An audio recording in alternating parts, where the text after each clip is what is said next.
On s'est dit, à part les ressources qu'on collecte au niveau du marché central et des marchés secondaires, l'autre source de revenus ne peut qu'être le foncier. Et avant qu'on ne puisse distribuer les rôles pour que les populations payent, il faut forcément faire une reddition des comptes. Dit tout ce qu'on a récupéré depuis 2015 jusqu'à ce jour. Et qu'est-ce que ça a servi à faire avant d'amener les populations à payer leurs impôts. Voilà ce qui nous a amené à faire la reddition des comptes. La thématique sur laquelle la communication a été faite, 3 communications, la population l'ont accueilli avec enthousiasme, avec fierté. Et elles se sont retrouvées dans les comités qu'on a mis en place. Et elles-mêmes, elles ont accepté participer. Elles ont compris qu'aujourd'hui, le développement, ce n'est pas le conseil communal. Le développement, c'est tout le monde. C'est contribuer et en retour, qu'est-ce qu'on a? De leur côté, elles ont pris l'engagement de contribuer.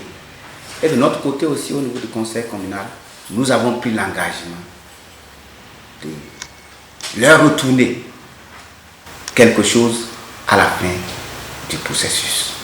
C'est pourquoi je parlais tantôt de l'ouverture des vents dans le centre urbain, l'extension de la SONER, l'extension de la SBE. Mais nous ne pourrons définir une situation que dès qu'on sera à la fin de 2021, juillet 2021. On s'est dit, l'administration est une continuité. Nous sommes là pour améliorer et on s'est fixé plusieurs objectifs, dont la réduction de comptes sur le foncier.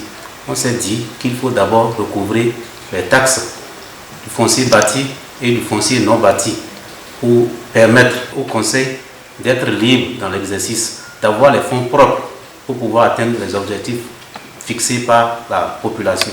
Et suite à ça, nous avons aussi plusieurs objectifs à atteindre, dont l'état civil.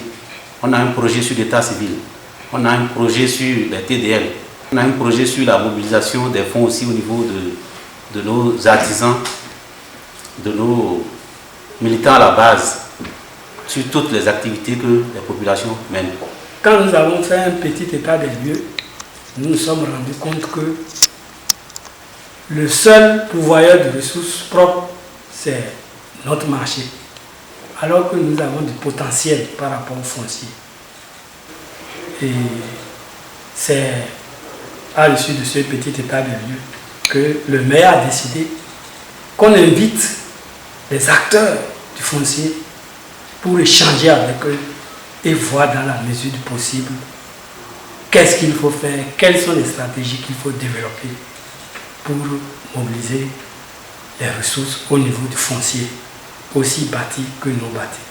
Je suis satisfait du moment où les communications qui ont été faites par les techniciens sont des communications qui sont choisies en tenant compte des cibles qui existaient. Et d'abord, on a eu droit à 3 communications. La première communication nous a fait d'abord l'état des lieux depuis 2015 jusqu'à ce jour, de la mobilisation des ressources sur le foncier.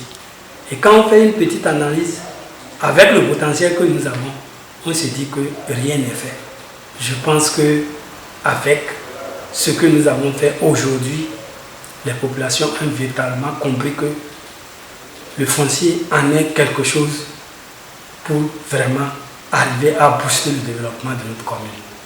Et avec toutes les dispositions prises par l'équipe technique de la mairie, je crois que d'ici juillet 2021, le bilan qu'on fera sera un bilan positif.